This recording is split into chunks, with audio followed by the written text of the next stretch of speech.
My name is Kandera, and we're from this NGO called Population Explosion Awareness Initiative. We are an NGO dedicated to creating awareness about the exponential population growth rate in Nigeria, and we are advocating for non-coercive solutions through family planning and socio-cultural engineering. When we talk about population, what's the population of Nigeria? 200 plus million. We're around 215 million, and Nigeria is the 6th most populous country in the world. The first country, the populous country in the world is China, with the population of about 1,420 something million.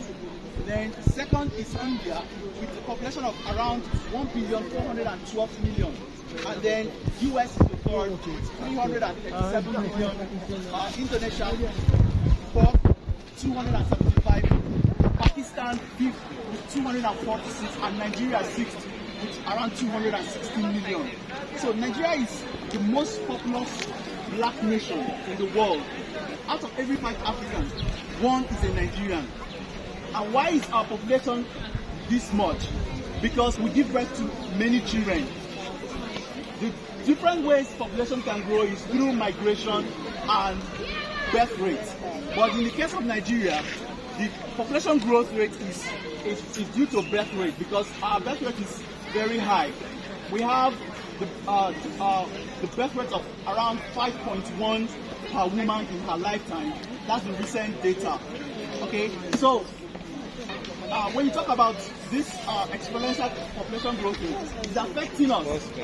Take for instance, if you're coming from a family of 6 or 7 as a core member, you're just graduating from school, maybe you're the first or second child, you're expected to start sending money home to train your younger ones, and they have not even considered that you're just coming out, you're a young professional trying to build yourself up. You'll be expected to start sending money home, and not even considering the hard realities of the corporate world. So even if you get a job, maybe they pay you 100,000, 150,000, 200,000, you keep sending money home that you won't be able to even save to register for professional courses to upgrade yourself, and you see that will keep pressing you down professionally and financially, and that is actually called a black tax. It happens to a lot of black families because of the number of children that your parents gave birth to.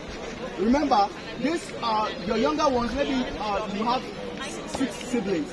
Those siblings, they are not your direct responsibility. It's your parents that actually made those children. They are supposed to take care of them, but because they trained you, you'll be obliged to start training your younger ones, and that's going to affect you. But if you check well, you will see that the people that come from family that have 3 children, even in school, some of them, they had it easier because their parents will be able to channel the funds that they have to settle the bills and training of those children. But if you're coming from a large family, before your parents will even provide for food, clothing, and health care for the family, there won't even be much money to send to you. So you find out that you're always struggling financially from getting money from your parents. But there's a solution, and the solution to all this is family planning. Family planning is the ways that we can stop or delay giving birth. Okay, so, and we have different types of family planning. Okay, so sometimes in the past that we had a questionnaire, we realized some of the family plannings, people were not so conversant with a lot of the family planning. Please, can you give me an example of any family planning you know outside condoms? Okay, sir.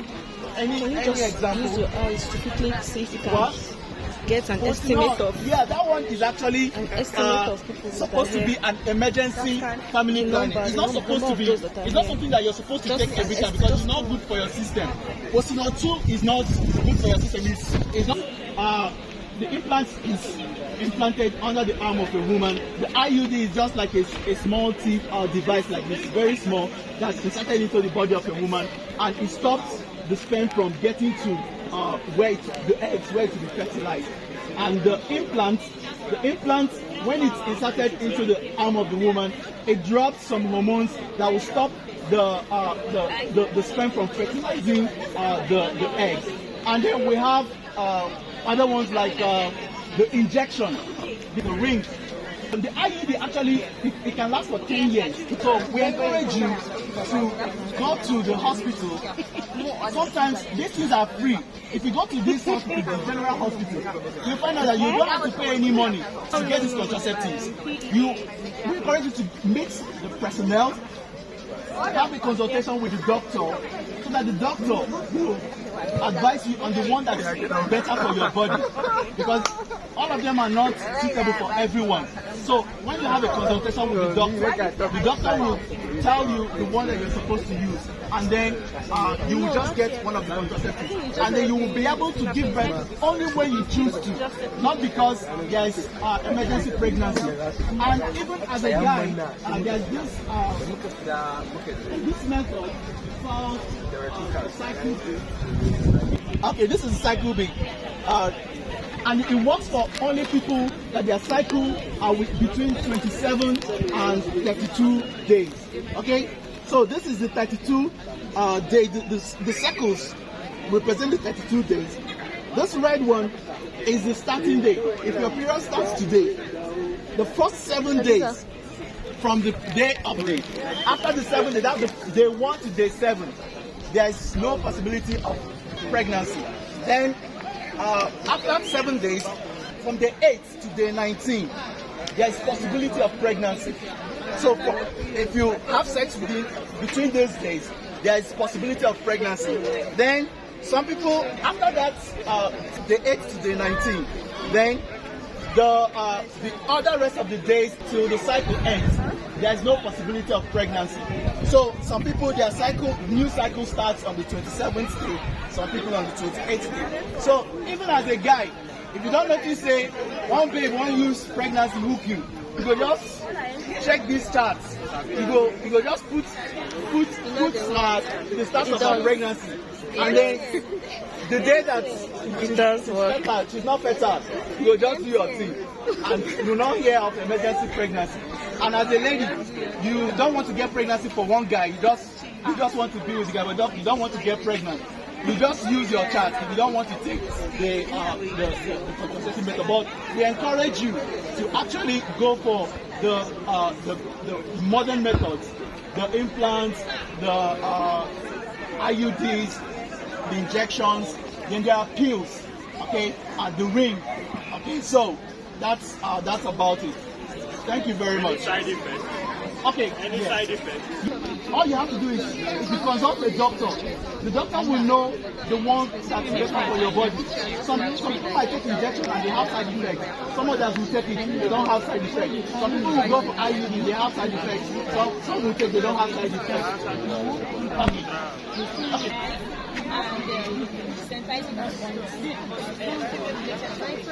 But then I need to ask, why is that not only the women that are supposed to protect themselves? So what other was the complication they have to protect? I don't hear you mention how guys can prevent impregnating women. Do you understand? So it's only women that have to take all these injection pills. Do you understand? That's a very important. That's the family planning is placed only on the women. What about the guys? This question emanates from that ideology of patriarchy. So actually, the men are supposed to have family planning thing, because if one man can impregnate 100 women in 1 month, but a woman can only get pregnant once in 1 month. So if you prevent one man from impregnating a woman, that's even like solving the problem over 100 times. But due to the fact that maybe the corporate world that make this contraceptive, they are not pushing the idea of men taking them. So we encourage that women encourage, we be empathetic to the women. Sometimes when a woman is in her period, men treat them like, okay, she's 30 and all that. But it's just a natural cycle, right? It's just a natural cycle. So if we're empathetic to women, and then the men can take up the responsibility of also shouldering some of the responsibilities of family planning. It's going to go a long way, right? It will go a long way. So we encourage the men to also shoulder some of the burden in preventing pregnancies and having small families. So we believe that small families shall pass. If you have small families, you can be able to channel your resources to raise them to the level that you want them to be. Okay? So now small family, now in shall pass. Thank you. Thank you very much. Welcome.